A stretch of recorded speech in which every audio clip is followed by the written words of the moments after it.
Since its beginning, Porter's Call has always been in a home.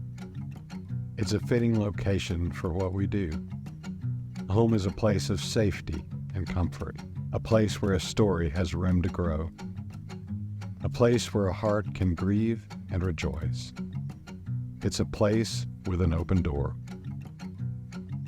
It must have been somewhere in the mid to late 1990s. Am I the oldest client being interviewed? I hope so. 20 years ago, right? Is that right? 20 years? Which says a couple things that I've needed help for that long. Like 2012? Okay. How long have we been married? We're gonna go with 2012. I heard about Porter's Call from my manager when I was kind of going through a tough time. I had just come out to my parents and it was kind of a rough patch in my life and couldn't afford therapy, you know. I was like a young artist starting out. To step into a place where I knew that like the best is wanted for me and it has nothing to do with who I am or what I'm doing in the world, it was life-changing for me. You have all these people that like what you do and watch what you do, and yet you're lonely, which is really weird. It starts to feel like it's really different and hard, and so I think people, you know, but there's a truth to it's a very peculiar, particular thing.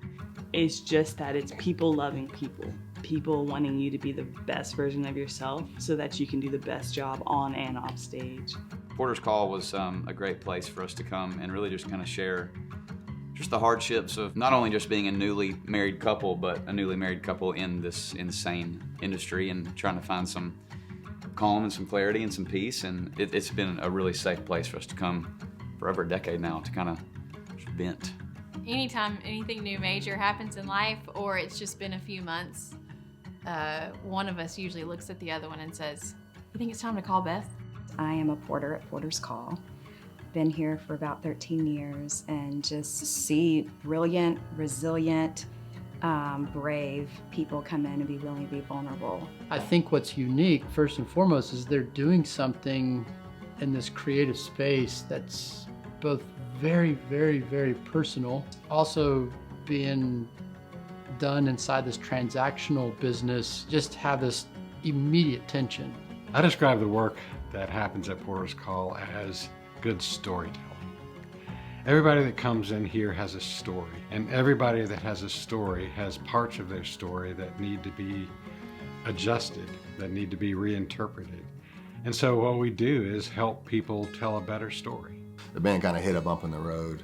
I called Chad, I was like, man, can you help us? That was really great for the band at the time, especially just having a place we knew we could come and sort of sort some things out. None of the guys in our band live in Nashville. I'm the only one, but I was like, drive in, we're gonna do this, and they were great about meeting us in that place, so that's huge. Walking into Porter's Call and seeing the mat that says "Come as you are," especially as like a queer person and artist, when you're able to talk about all of you, you really do feel loved and seen. And I feel like it's given me the ability to be the person that I want to be. Somebody said something one time, it was like, falling asleep is little by little, then all at once.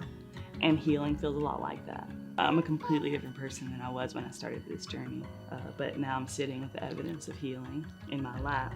I still think about pictures that Al painted for me about my behavior. Still, at 62, I'll go, oh, because the journey of life is always what's the next step of growth? What's the next step of wrapping my arms around my own life? Being proud of myself is not something that ever came easy. I think also as an artist, like so many people tell us how proud they are of us, but to exist in a place where we can look within ourselves and like have pride as to like who we are, the work that I've done with Chad allowed me to step into that space. I'm still doing the work. The work never ends, which is also what I'm learning. The reason we serve recording artists is because of their voices, not just their physical voice, but the voice they have in this world.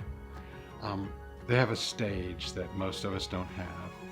And as they grow as a person, as they change, as they mature, their voices get stronger, and what they say and how they communicate it to this world expands. And we love being a part of a greater message in this world. Porter's Call. It's a place for artists to come home to themselves